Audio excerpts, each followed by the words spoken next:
Ici aux rencontres des dépisteurs amateurs avec Christiane Deblois. Christiane, merci beaucoup d'être ici avec nous aujourd'hui. Ça fait plaisir. Parfait. Premièrement, en général, comment est-ce que l'année a se passé pour vous à Québec avec la LGMQ aussi? Comment est-ce que ça va? C'était une bonne saison pour la JMQ. C'était occupé, évidemment. Là, on voyage beaucoup, puis il y a beaucoup de voyages toute la saison pour couvrir tous les matchs et tout. Mais c'est une bonne cuvée là, quand même. Là. On a des joueurs intéressants, puis ça devrait être un autre repêchage intéressant pour la JMQ. Et comme tu dis, un autre repêchage intéressant pour la LGMQ. Comment est-ce que tu vois le groupe qui s'en vient cette année du Québec et de la LGMQ? Je pense qu'il y a quand même une belle profondeur là, dans la Ligue cette année là, par rapport à les choix de repêchage là, pour les joueurs potentiels. Je dirais qu'il y a quelques joueurs qui pourraient partir quand même tôt. Puis par la suite, on voit quand même une profondeur dans le début du repêchage, au milieu du début, là, dans le fond. Puis vers la fin aussi, il y a encore des joueurs qui vont être disponibles, là, probablement. On verra, oui, c'est ça.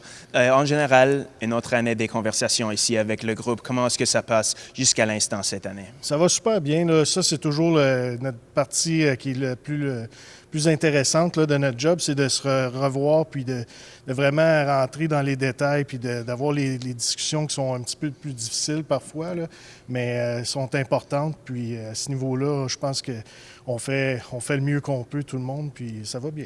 Et comme tu as dit, des conversations difficiles de temps en temps ici. Il y a une choix de 32e cette année pour le groupe. Comment est-ce que ça se passe, les conversations avec cette mentalité de choisir 32e cette année? Ça va bien quand même. On ne s'attendait pas au départ là, d'avoir ce choix-là. Donc, déjà de l'avoir, c'est quasiment... on est très content puis reconnaissant de ça. Donc, je pense qu'on va chercher de trouver le meilleur joueur disponible là, à ce moment-là, là, qui va être disponible là, pour nous puis pour le futur. Là. On a repêché Lucas Beckman l'an passé aussi. Est-ce que vous avez vu quelqu'un comme ça durant l'année? Est-ce que vous regardez le développement d'un joueur comme ça?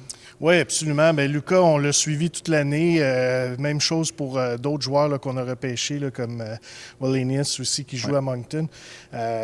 Les deux, ils jouent un contre l'autre présentement en finale. Donc, c'est intéressant. Là. C'est sûr que ce n'est pas les mêmes positions là, qu'ils jouent, mais Lucas a vraiment eu une bonne saison. Il a commencé à Bécomo, mais il est avec Chicoutimi maintenant. Puis, c'est un des meilleurs gardiens de but, si pas le meilleur là, présentement dans la JMQ. C'est ça, oui.